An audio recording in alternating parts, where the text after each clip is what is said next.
Salut à tous et à toutes, je suis Oudnel Lucien, votre youtubeur du moment. Je tiens à vous dire, quand vous abonnez à la chaîne, quand vous likez, commentez, partagez et regardez les vidéos entièrement, vous nous encouragez et vous nous aidez à faire beaucoup plus de recherches et de vidéos. Je compte sur vous pour continuer à vous abonner à la chaîne et de nous encourager dans nos vidéos. Avant de commencer notre sujet du jour, je tiens à vous présenter mon monteur vidéo et graphic designer, Estiel Filmmaker. Il vient tout juste d'ouvrir sa chaîne YouTube. Le lien de sa chaîne est dans la description de ma vidéo. Si vous êtes intéressé, vous pouvez le contacter via sa chaîne YouTube. Restez branchés jusqu'à la fin pour mieux vous enrichir sur notre sujet d'aujourd'hui. L'invasion de l'Ukraine par la Russie de 2022, aussi appelée guerre russo-ukrainienne ou opération militaire spéciale des Russes en Ukraine, est une campagne militaire déclenchée le 24 février 2022 par le gouvernement de la République fédérale russe qui a à sa tête le président Vladimir Poutine.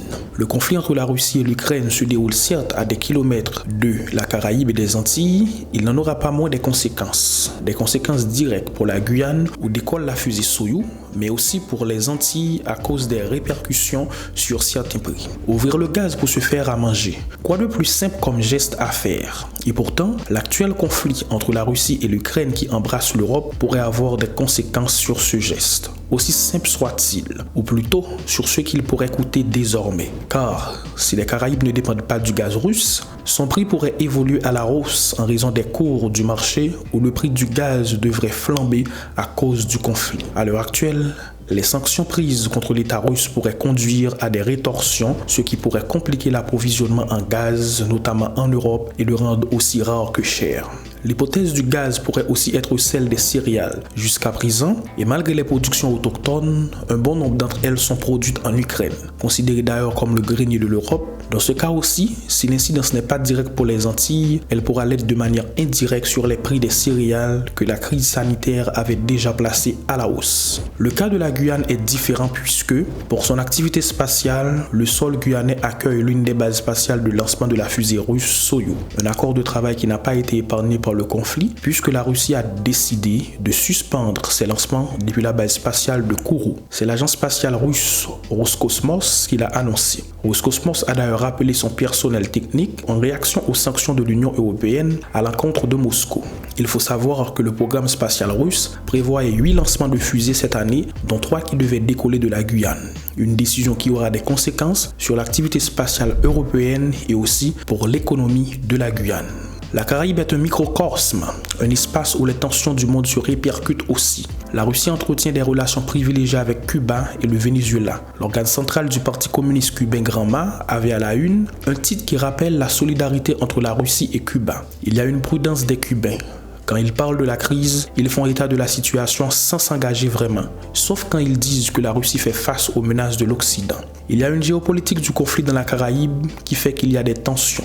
Une partie est directement dans la zone d'influence des États-Unis et une autre reste dans une relation privilégiée avec la Russie. Je crois que s'il y a à s'interroger sur des effets possibles de cette crise sur la zone, c'est plus dans le rapport de certains pays de la Caraïbe à la Russie que les Antilles.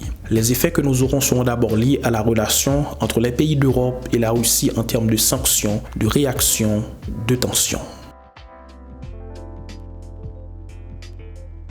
Les Caraïbes sont une destination prisée pour les Russes désirés de fuir les rigueurs de l'hiver européen. Cuba a beaucoup misé sur ses visiteurs pour relancer sa machine touristique, moteur de son économie, mise à l'arrêt en mars 2020 par la pandémie de Covid-2019. De 74 000 en 2020, le nombre de voyageurs russes est passé à 146 000 en 2021. C'est la nationalité qui a apporté le plus de visiteurs l'an dernier sur l'île, détrônant les Canadiens, passé de 413 000 en 2020 à 69 000 en 2021. L'objectif fixé pour 2024 était de 1 million de vacanciers russes, selon le ministre cubain du tourisme, Juan Carlos Garcia Granda. Mais les mesures prises après l'invasion de l'Ukraine vont tarir cet afflux. Une très mauvaise nouvelle pour une économie cubaine délabrée. Pire, le soutien de la Havane nationale russe expose le pays aux sanctions internationales. Juan González, conseiller du président américain Joe Biden pour les Amériques, a déclaré mardi à la radio Voice of America que les mesures prises auront un impact sur les pays qui ont des affiliations économique avec la Russie. Et c'est à dessein. Le Venezuela va commencer à ressentir cette pression, tout comme le Nicaragua et Cuba, a précisé le conseiller.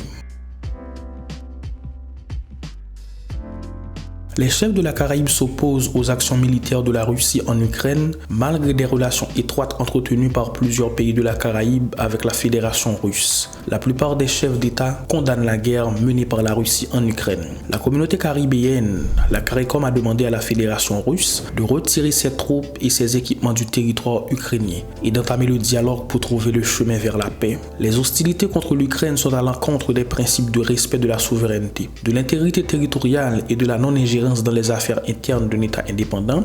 Communiqué de la CARICOM, la communauté caribéenne, l'OECS, l'Organisation des États de la Caraïbe de l'Est, a publié une déclaration au nom de ses membres. Face aux effets du changement climatique et la pandémie, les pays membres de l'OECS estiment que le monde a besoin de la paix et de coopération internationale. Ce conflit va faire souffrir les pays en voie de développement comme ceux de l'OECS. L'Ukraine et la Fédération russe jouent un rôle vital dans l'approvisionnement des produits alimentaires comme le blé et dans la production de l'énergie. La guerre va entraîner des pénuries, communiqué de l'OECS.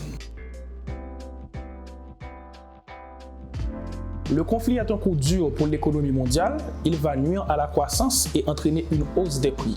Les répercussions se produiront de trois manières principales.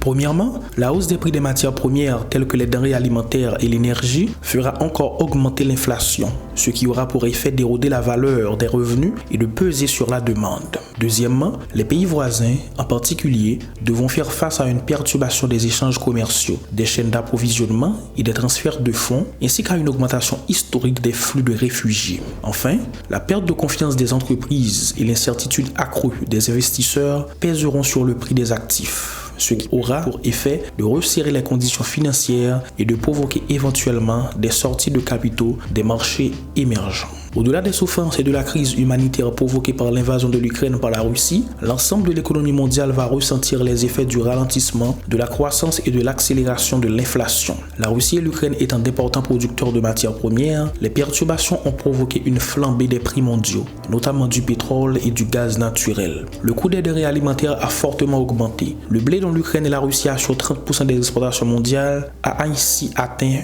un niveau record. Au-delà des retombées mondiales, les pays directement exposés aux risques dans les domaines commerciaux, touristiques et financiers subiront des pressions supplémentaires. Les pays qui dépendent des importations de pétrole verront leurs déficits budgétaires et commerciaux se creuser et la pression inflationniste s'accentuer. Même si certains pays exportateurs, comme ceux du Moyen-Orient et de l'Afrique, pourraient bénéficier de la hausse des prix. La forte hausse des prix des denrées alimentaires et des carburants pourrait accroître le risque de troubles dans certaines régions, telles que l'Afrique subsaharienne, l'Amérique latine, la Caucase et l'Asie centrale, tandis que l'insécurité alimentaire devrait encore empirer dans certaines parties de l'Afrique et du Moyen-Orient. Il est difficile d'évaluer ces répercussions à plus long terme. La guerre pourrait modifier fondamentalement l'ordre économique et géopolitique mondial si le commerce de l'énergie se déplace, si les chaînes d'approvisionnement se réconfigurent, si les réseaux de paiement se fragmentent, si les pays réexaminent leurs réserves de devises. L'augmentation des tensions géopolitiques accroît encore les risques de fragmentation économique, notamment pour le commerce et la technologie. Les conséquences de la guerre que la Russie mène contre l'Ukraine ont déjà ébranlé non seulement ces deux pays, mais aussi la région et le monde entier, et montrent l'importance d'un filet de sécurité mondiale et d'accords régionaux pour amortir les risques. Nous vivons dans un monde plus exposé aux chocs. Si certains effets ne se feront sans doute pas sentir pleinement avant de nombreuses années, certains signes montrent déjà clairement que la guerre et la hausse consécutive du coût des matières premières essentielles compliqueront la tâche des responsables politiques de certains pays, qui devront trouver un délicat équilibre entre la maîtrise de l'inflation et le soutien de la reprise économique après la pandémie. Enfin, merci de m'avoir suivi et prêté attention. J'espère que vous avez appris l'essentiel sur les impacts de la guerre russo-ukrainienne dans les Caraïbes. Si vous aimeriez que je traite un autre sujet, vous pouvez me le dire dans les commentaires. Abonnez-vous à la chaîne. À bientôt pour un autre sujet vraiment intéressant.